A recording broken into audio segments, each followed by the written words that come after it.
Iran को पता चल गया है कि अब अमेरिका सीरियस है। एक बार अमेरिका ने अपना शिकार ढूंढ लिया, जैसे कि उसने इराक को ढूंढा था और उसके ऊपर अटैक को शुरू किया था। अब चाहे शिकारी जो शिकार की गलती हो या ना हो, शिकारी शिकार करेगा। और ये शिकारी ट्रंप ने अपना काम शुरू कर दिया है, जैसे कि आपने इराक की 2 लड़ाइयों में देखा था। ये ईरान के लिए बहुत बड़ी चेतावनी है। ये ईरान के लिए ही नहीं, ईरान के समर्थकों के लिए बहुत बड़ी चेतावनी, चाइना के लिए बहुत बड़ी चेतावनी है, रशिया के लिए बहुत बड़ी चेतावनी है। देखिए, इसके 2 पहलू हैं। सबसे पहले बड़ा पहलू तो ये है, पहला पहलू कि ईरान को पता चल गया है कि अब अमेरिका सीरियस है। और एक बार अमेरिका ने अपना शिकार ढूंढ लिया, जैसे कि उसने इराक को ढूंढा था और उसके ऊपर अटैक को शुरू किया था। अब चाहे शिकारी जो शिकार की गलती हो या ना हो, शिकारी शिकार करेगा। और ये शिकारी ट्रंप ने अपना काम शुरू कर दिया है, जैसे कि आपने इराक की 2 लड़ाइयों में देखा था। अब ये लड़ाई कहाँ रुकती है वो दूसरी बात है। फिलहाल अटैक करके और डिस्ट्रॉय करके मेरे ख्याल से इतना डिस्ट्रॉय हो गया होगा कि अब वो ठीक होने में बहुत समय लगाएगा। उसको बिल्कुल नाकामयाब करके अभी उसकी फोर्स ने कह दिया है और मैसेज दे दिया ईरान को कि देखिए, अभी भी आप लाइन पे आ जाइए, जैसा कि हम कहते हैं। इसके बाद मैं अभी कोई मिलिट्री एक्शन नहीं और कर रहा, पर अगर आपने नहीं किया तो मैं कह नहीं सकता। कहने का मतलब है कि उसने चेतावनी दे दी है कि अभी भी आप बाज आ जाओ, सिंपल शब्दों में। तो ये ईरान के लिए बहुत बड़ी चेतावनी है। ये ईरान के लिए ही नहीं, ईरान के समर्थकों के लिए बहुत बड़ी चेतावनी, चाइना के लिए बहुत बड़ी चेतावनी है, रशिया के लिए बहुत बड़ी चेतावनी है, जो दोनों ईरान को सपोर्ट कर रहे हैं। और इस समय इजराइल को पता चल गया है कि अमेरिका उसके साथ में है। ये दूसरी बात है। और अमेरिका, इजराइल के समर्थकों को और सबको पता चल गया है। पर अब वर्ल्ड जो है एक किस्म से 2 पहलुओं में डिवाइड होता नजर आ रहा है। एक है चाइनीज रशिया लॉबी और एक है अमेरिका एंड एलाइज की लॉबी। इसके ऐसे करने से अमेरिका के और भी कई प्रॉब्लम सॉल्व होते हैं, जैसे कि नेटो कंट्रीज़ के साथ में दोबारा उसका आकर्षण होना, दोबारा वो उनके साथ में साझेदारी बननी जो टूटती जा रही थी, वो भी अब देखने में मिलेगी। अब देखेंगे कि जितने कि इजराइल के सपोर्टर नेटो नेशन में हैं और इत्यादि, वो भी अमेरिका के सपोर्टर बन जाएंगे। ये इसका दूर का खेल है अमेरिका का।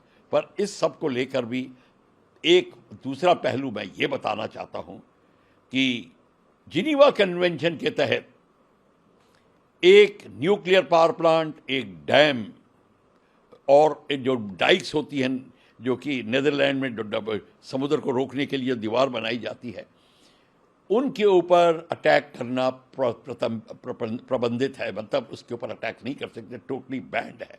उसको डेंजरस फोर्सेस कहते हैं। तो बशर्ते कि वो न्यूक्लियर पावर प्लांट लड़ाई में ना इस्तेमाल हो, मतलब कि उसमें वहाँ से कोई वेपन्स नहीं लॉन्च हो रहे। लड़ाई हो रही है, पर अगर उस न्यूक्लियर पावर प्लांट के ऊपर कोई वेपन्स नहीं लगाए गए हैं, तब उसको अटैक नहीं करना। ये एक बहुत गूढ़ बात है, बहुत कम लोगों को ये पता है। और इसके तहत अमेरिका को एक जिसको कहते हैं उसके ऊपर केस लगाया जा सकता है इंटरनेशनल क्रिमिनल कोर्ट के ऊपर कि उसने डेंजरस फोर्स के ऊपर अटैक किया है। कोई उसके ऊपर कोई वेपन नहीं था, वहाँ से कोई मिसाइल नहीं लॉन्च हो रही थी। तो ये एक अलग चीज़ है। और अमेरिका की और ईरान की लड़ाई थी ही नहीं। तो ये इसने ओपनिंग शॉट में जो ये कार्यक्रम किया है, इसकी जवाबदारी अमेरिका करेगा, बशर्ते लोगों में इतनी हिम्मत है कि उसको इंटरनेशनल क्रिमिनल कोर्ट में ले जाएं। ये दूसरा पहलू है। पर सबसे बड़ी अब बात है, चीन को देखना है। अगली अब खबरें आएंगी, चीन का रिएक्शन क्या है, जी का ट्वीट क्या आएगा, पुतिन का ट्वीट क्या आएगा, वो क्या कहते हैं, और उसके हिसाब से बात चलेगी। पर भारत की बात आती है तो भारत के लिए एक बहुत जिसको कहते हैं कि सावधानी का समय है। हमको ये बहुत सावधानी से इस सारे डेवलपमेंट को देखनी पड़ेगी कि अब हो क्या रहा है। भारत का दोस्त है ईरान, भारत का दोस्त है इजराइल, दोनों हमारे दोस्त हैं। और दोस्त का मतलब काम आते हैं दोनों। हमारा ऑयल सप्लाई के लिए है और ट्रेड है, और हमारे सांस्कृतिक कनेक्शन है ईरान के साथ में। और इजराइल हमारा क्लोज फ्रेंड है। जिसको कहते हैं इमोशनल कनेक्ट इजराइल के साथ में है। इजराइल, हमारे लोग इजराइल में बसे हुए हैं, ये भी बात है। तो ये सब दोनों पहलू को रख के भारत को भी एक बहुत ही सोच विचार करके अब काम करना पड़ेगा। भारत की जो प्रेजेंट नीति है उसके ऊपर वो अमल करेंगे, और मेरे ख्याल से personalities like prime minister Modi इस बात को थोड़ा उठाएंगे दोनों खेमों पे कि भाई अब किस तरीके से लड़ाई का आप साव अंत करिए और उसको नीचे लाइए। तो अभी अब देखना होगा।